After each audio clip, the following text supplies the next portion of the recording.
নমস্কার, সবাইকে বং হেসেলে সাদর আমন্ত্রণ। আজ আমি আলু আর কাবলি ছোলা দিয়ে পনির রান্না করেছি।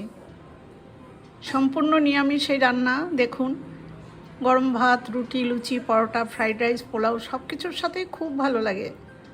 নিরামিষ দিনে বা যে কোনো দিনেই এই রান্নাটা খাওয়া যায়। এখন আমি আপনাদের দেখাবো কিভাবে আমি এই রান্নাটা করলাম। রান্না করবার জন্য দেখুন, আমি প্রথমে বাজার থেকে আনা 400 গ্রাম পনিরটা আগে ভালো করে ধুয়ে নিয়েছি। ধুয়ে আমি ঠিক এরকম দেখুন কিউব করে কেটে নিয়েছি। এই 400 গ্রাম পনিরের সাথে আমি 200 গ্রাম কাবলি ছোলা সারা রাত ভিজিয়ে রাখার পর এখন আমি কুকারে মিডিয়াম আঁচে 2টো সিটি দিয়ে সেদ্ধ করে নিয়েছি। আর নিয়েছি 3টে মাঝারি সাইজের আলু, এরকম করে চোখো চোখো করে পিস করে নিয়েছি পনিরের মতো করে। এই আলু, ছোলা আর পনির দিয়ে রান্না করব। বাকি উপকরণ আমি রান্না করতে করতে দেখিয়ে দেবো। রান্নার শুরুতেই গ্যাসের উপরে আমি মিডিয়াম আঁচে একটা কড়াইতে সর্ষের তেল দিয়ে দিয়েছি পরিমাণ মতো। তেলটা গরম হয়ে গেছে। আমি প্রথমে আলুগুলো ভেজে নেব। এই আলু ভাজার মধ্যে আমি পরিমাণ মতো লবণ দিয়ে দিলাম 1/4 চামচ। এবার আলুগুলো আমি একটু লাল লাল করে ভেজে নেব। মিডিয়াম ফ্লেমে আলুটা আমি খুব ভালো করে ভেজে নিয়েছি। এই আলুগুলো এখন আমি তুলে নেব।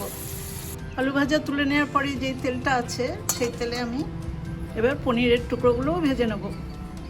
পনিরের টুকরোতে কিন্তু আমি একটু লবণ আর হলুদ মাখিয়ে দিয়েছি।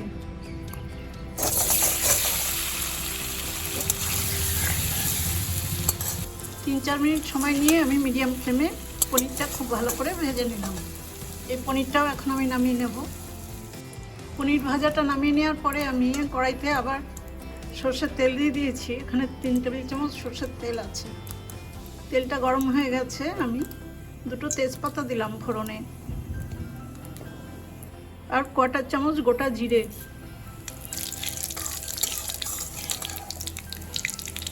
জিরে তেজপাতাটা ভাজা হয়ে গেছে।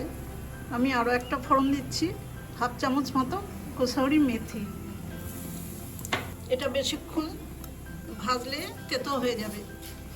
এবার মশলা দেবো। দেখুন,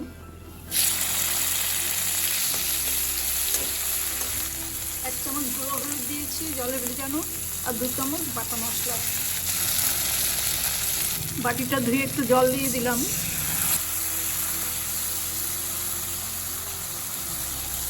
এবার মশলাটা ভালো করে ভেজে নেব।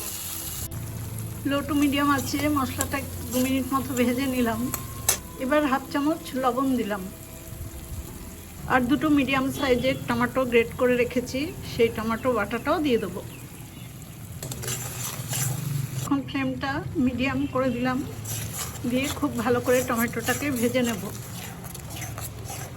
বাটা মশলার মধ্যে 1 চামচ কাঁচা জিরে, 1 ইঞ্চি পরিমাণ আদা আর 3টে শুকনো লঙ্কা আছে, সেগুলো একসাথে করে বেটে নিয়েছি। টমেটোটা মশলার সাথে খুব ভালো করে ভেজে নিয়েছি। তেল আলাদা হয়ে এসছে।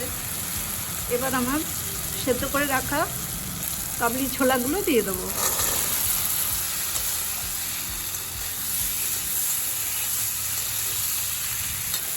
মিডিয়াম ফ্লেমে 2 মিনিট মতো আমি ছোলাটাকে মশলার সাথে কষিয়ে নিলাম। এবার ভেজে রাখা আলুগুলো দিয়ে দেবো।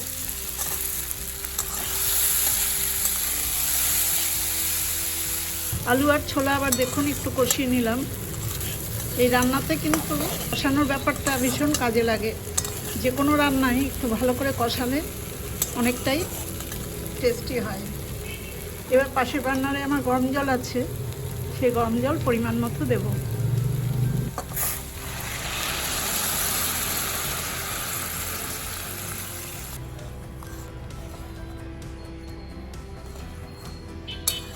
গরম জল দিয়ে আলু এবং ছোলার সাথে খুব ভালো করে জলটা মিশিয়ে দিলাম।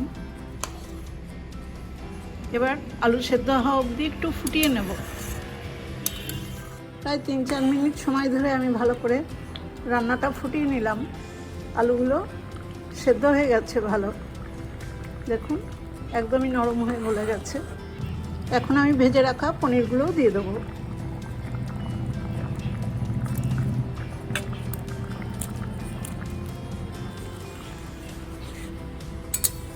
পনিরটা ভালো করে গ্রেভির মধ্যে ডুবিয়ে দিলাম। আবার আমি রান্নাটা কিছুক্ষণ ফুটিয়ে নেব।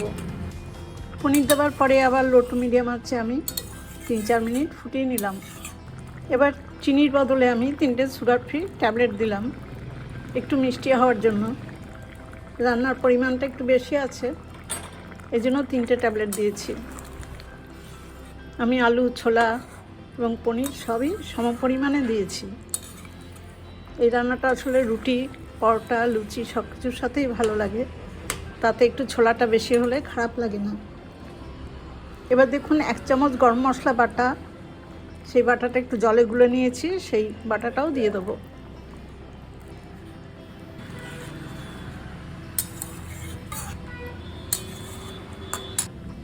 গরম মশলা বাটাটাও ভালো করে মিশিয়ে দিলাম।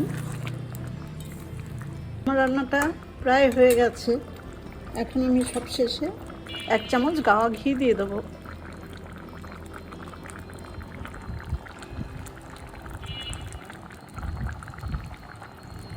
ঘি গরম মশলা দেওয়ার পর আর খুব বেশিক্ষণ ফোটানোর দরকার হয় না। এবার আমি গ্যাসের ফ্লেমটা অফ করে দিয়ে রান্নাটা একটু ঢাকা দিয়ে 3-4 মিনিটের জন্য স্ট্যান্ডিং টাইমে রেখে দেবো। রান্নাটা কড়াই থেকে নামিয়ে একটা সার্ভিং বলে সার্ভ করে দিয়েছি। এরকম রান্না গরম ভাত, ফ্রাইড রাইস, পোলাও সব কিছুর সাথেই খাওয়া যায়। এমনকি রুটি, লুচি, পরোটা এর সাথে তো খুবই ভালো লাগে। আপনারা এইভাবে রান্না করে খাবেন। আমার এই রান্নার রেসিপিটা দেখে আপনাদের যদি ভালো লাগে তাহলে আমার ছোট্ট চ্যানেলটাকে সাবস্ক্রাইব করে আমার পাশে থাকবেন।